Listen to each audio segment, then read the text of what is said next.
Sveiki. Šioje vaizdo pamokoje pasimokysime atlikti paprasčiausius aritmetinius veiksmus naudodami Google skaičiuoklę. Tai yra paprasčiausi veiksmai, sudėtis, atimtis, daugybė ir dalyba. Kaip šiuos veiksmus atlikti su skaičiuokle, kad mums patiems nereiktų skaičiuoti. Tai visų pirma, mes turėtumėm suprasti, kad skaičiavimams atlikti mums reikia įvesti formulę.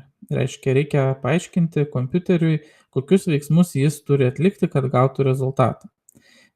Pati skaičiuoklė tikrai nesugalvos, kokius veiksmus atlikti arba su kuriais skaičiais, mes visą tai turim nurodyti formulėje. O formulę įvesti mes galime į bet kurį langelį. Tai aš šiame pavyzdyje tuos langelius, kur mes įvesime formulę, nuspalvinau žaliai. Tai tiesiog į žalius langelius mums reikės įvesti tam tikras formulės. Tai tarkim, va čia yra lentelė, kur yra vienas skaičius, operacija, kažkoks veiksmas, kitas skaičius lygu ir čia turėtų atsirasti rezultatas. Tai reiškia, kad būtent štai šitame langelėje, mano atveju tai yra G7 langelis, man reikia įvesti formulę, kad skaičiuoklė, pagal kurią galėtų man paskaičiuoti rezultatą, kiek bus -6 plus 77. Tai formulė, kad mes įvestumėm, mes turim pradėti rašyti informaciją sutartinių ženklų lygų. Tai čia yra labai svarbus dalykas rašant formulę. Reiškia, pats pirmas dalykas, ką aš turiu parašyti kompiuteriu į langelį, tai yra lygybės ženklas. Taip, rašau lygų. Ir jeigu aš pradėjau rašyti nuo lygybės ženklo, dabar jau skaičiuoklė supranta, kad čia bus formulė, ne kažkokį tekstą aš bandau įvesti į langelį, ne kažkokį skaičių ar dar kažką, bet būtent formulė. Iš to lygybės ženklo skaičiuoklė supranta, kad nuo šiol prasideda formulė, kurią jau reikės atlikti pagal kurią tam tikrus veiksmus. Na ir tarkim, čia yra du skaičiai, tai aš galiu juos ir parašyti formulę paprasčiausiai.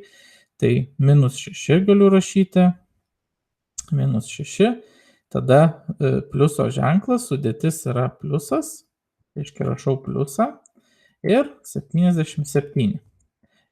Aš čia parašiau formulę arba veiksmą, kurį noriu, kad skaičiuoklė atliktų, -6 plus 77. Antros lygybės nerašau, lygybę parašiau pačioje pradžioje, tai jeigu jau baigiu rašyti formulę, tiesiog spaudžiu Enter. Ir mano šitame žaliame langelėje atsiranda jau iš karto rezultatas 71. Pati formulė niekur nedingsta, atėjęs ant langelio, aš viršui, va čia šitoj vietoj galiu pamatyti, ką aš įvedžiau, tai yra lygu -6 plus 77.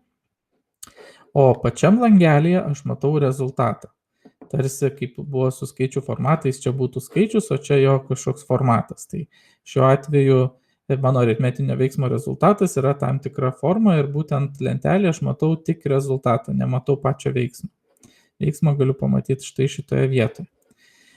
Tačiau taip kaip aš parašiau, rašyti nerekomenduojama dėl to, kad labai apsunksta klaidų taisymas. Jeigu taip staiga atsitiktų, kad čia turėjo būti ne -6, o pavyzdžiui -5, tai tuomet, kad šitą formulę aš galėčiau pakoreguoti, man reikia paspausti ant to langelio, susirasti viršuje čia tą formulę, su pele pataikyti tą vietą būtent formulėje, pakoreguoti, nutrinti 6 ir rašyti -5 ir vėl spausti Enter ir tada jau gaučiau naują rezultatą. Tai yra nepatogu.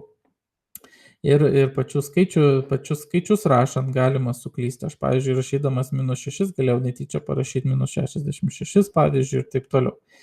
Tai kad išvengti klaidų ir kad lengviau būtų vis dėlto padarytas klaidas ištaisyti, skaičiuoklėje dažniausiai mes rašydami formulę naudojam ne pačius skaičius, o langelius, kuriuose yra skaičiai.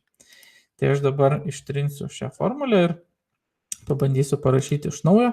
Tai be abejo reikia pradėti nuo lygybės, reiškia, kad tai yra formulė, spaudžiu lygų ir dabar vietoj skaičiaus paspaudžiu su pele ant langelio, kur yra tas skaičius ir man automatiškai užrašo to langelio adresą, mano atveju tai yra C7, aišku, galima ir su klaviatūra parašyti C7, nebūtina su pele spausti, bet su pele paspausti ant langelio yra šiek tiek greičiau ir vėlgi dingsta galimybė suklysti, nes rašant koordinates galima netiksliai pažiūrėti, nurodyti ne tą langelį netyčia.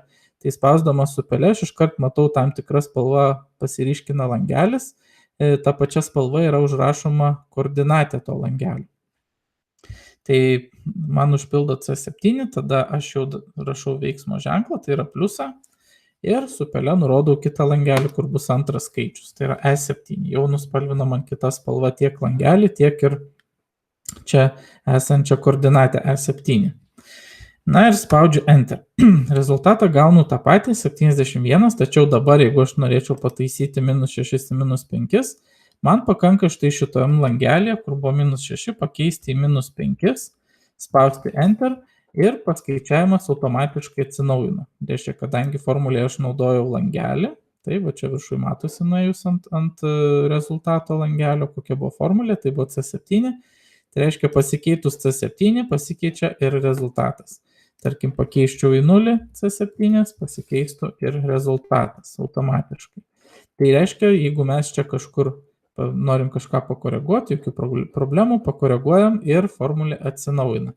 Tai nebūtų atlikta, jeigu mes formulėje rašytumėm skaičius, o ne langelių koordinates. Taigi rekomendacija yra visur, kur įmanoma, geriau naudoti langelius, jeigu reikalingi skaičiai kažkokiem skaičiavimui, juos pasirašyti į atskirus langelius, kaip aš tą padariau geltonose langeliuose, ir tada tiesiog rašant formulę naudoti langelius. Taigi, jeigu norim padaryti atimtį, vėlgi pradedam nuo lygybės ženklo, pirmas langelis, minuso ženklas, tai tiesiog minus, antras skaičius, Enter ir gaunu rezultatą. Su dalyba, vėlgi lygų, pirmą skaičių pažymiu, dalybos ženklas yra štai toks įžambus brūkšnys, slešų vadina nelietuviškai, tai jis reiškia dalybą, ne dvitaškis, dvitaškis nereikš dalybos.